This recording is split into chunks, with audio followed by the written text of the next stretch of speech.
Also, belonging to a religious community, there's no doubt about it, can have great advantages. I don't want to argue that religion is always good. I don't want to get involved in religious wars and something like that. But the real point is, it provides an explanation of a very deep problem, and that's why we are here at all. Now, the problem about believing in God is looking for evidence. I regret to tell you, and we won't have a discussion with you later, but I will later on, there is zero evidence for the existence of God. I'm terribly sorry, there just isn't. Now, first of all, just let me remind you that every culture in the world, hundreds of them, have gods of some sort. You are focused on the Christian God, but may I ask what's wrong with their gods? I mean, why do you think that your God, and I assume you're all Christian gods, why do you think your God is sort of better based than theirs? And there's a very nice story from someone who works on religion, an anthropologist called Pascal Boyer. And he was at a dinner in Oxford.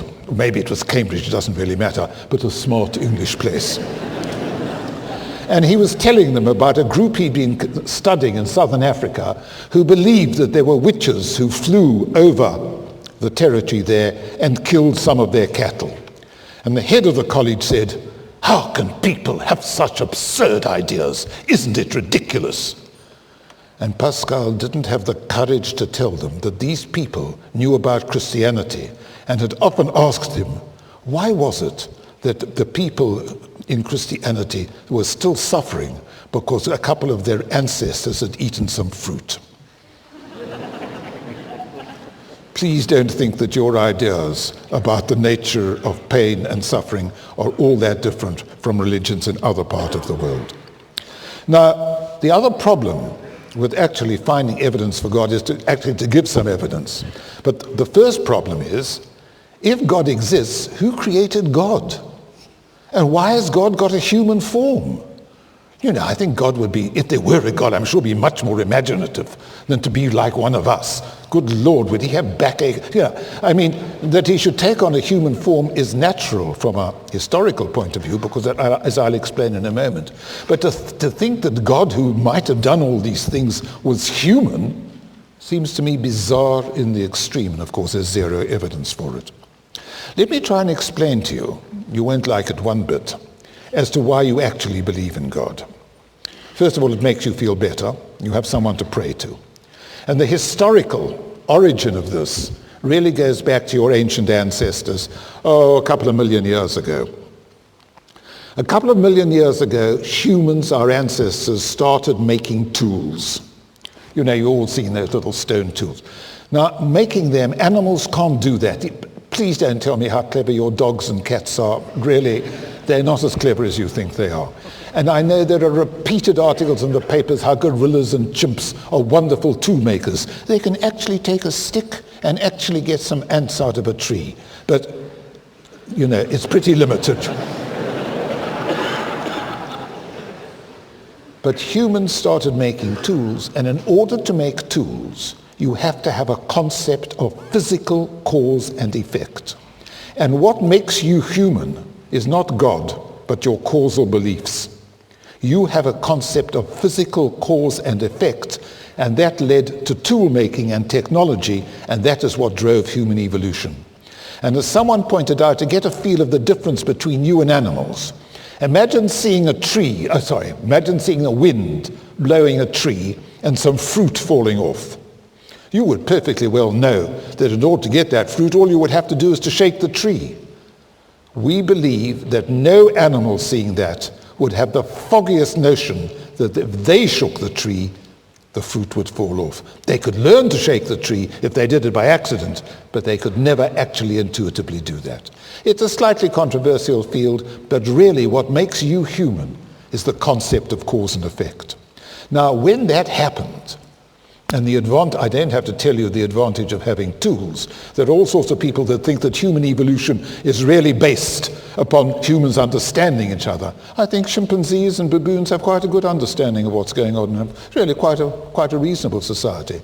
And can I just point out to you, if you think it's social relationships that really matter, if you had to go into the jungle, what would you rather take with you? A friend or an axe? I'd take an axe if I were you. However, once people had a concept of cause and effect, they wanted to understand other things. They wanted to understand why the sun went around the earth. Of course it doesn't. They wanted to understand why we got ill, and particularly we want to understand why we died, and in fact we want to understand everything. Now, the one cause they were absolutely sure of was a cause made by another human being. And that's why they invented gods with human characteristics. And so I'm sorry to tell you, you won't like it, it's not attractive, that the origin of religion comes from tool making. It comes from a concept of cause and effect. And those people who had such beliefs in religion, first of all, had a great advantage. First of all, they no longer worried about many of these problems as you don't, because you know why we're here, because God put us here. And it provided explanations for ill health, death, the afterlife, and everything else.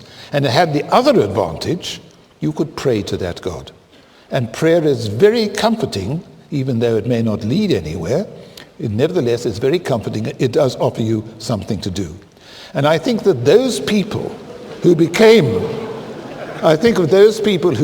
religious survived better.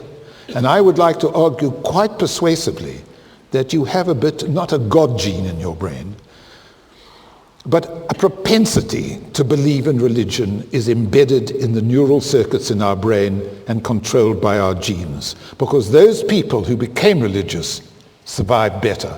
And my evidence that we do have that is the following. First of all, just can I remind you that many people have actually religious experiences. A wonderful book is by, William James, The Varieties of Religious Experience, in which he points out that many people have religious experiences which are as real for them as anything in their real life. They are, of course, delusions, but nevertheless, they are real for them. And these are, I'm afraid, in one's brain. And let me just tell you why I think these circuits are there.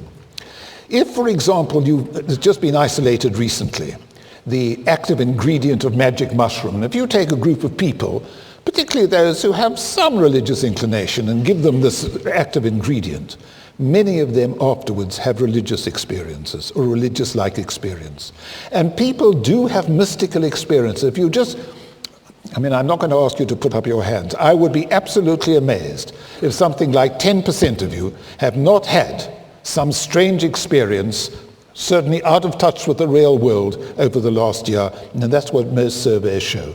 And you have to ask yourself, why, if you take LSD, and if you have a look what Timothy Leary and people say, they believed they actually were God, they believed they were the universe. It can't be this boring molecule that turns on these feelings. It must mean that they're activating these circuits in your brain.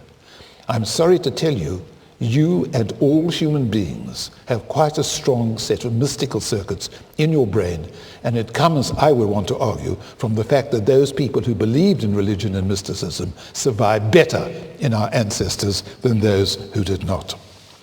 So that's, I think one way of thinking about the origin of religion. It's not easy. I can't guarantee you that all these things that I'm saying, because I'm talking about things that happened tens of thousands, hundreds of thousands, maybe even 1 million years ago, but at least I think it makes a plausible story. Because I think when one comes to the existence of God, you have to ask once again, who created God? You see, if you're going to go for causal effects, so there's a God, then you have to say, but sorry, where did God come from? It's not a question I hear often answered.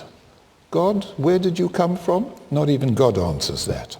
And it's bizarre to have a human-like God who has no cause for his own creation.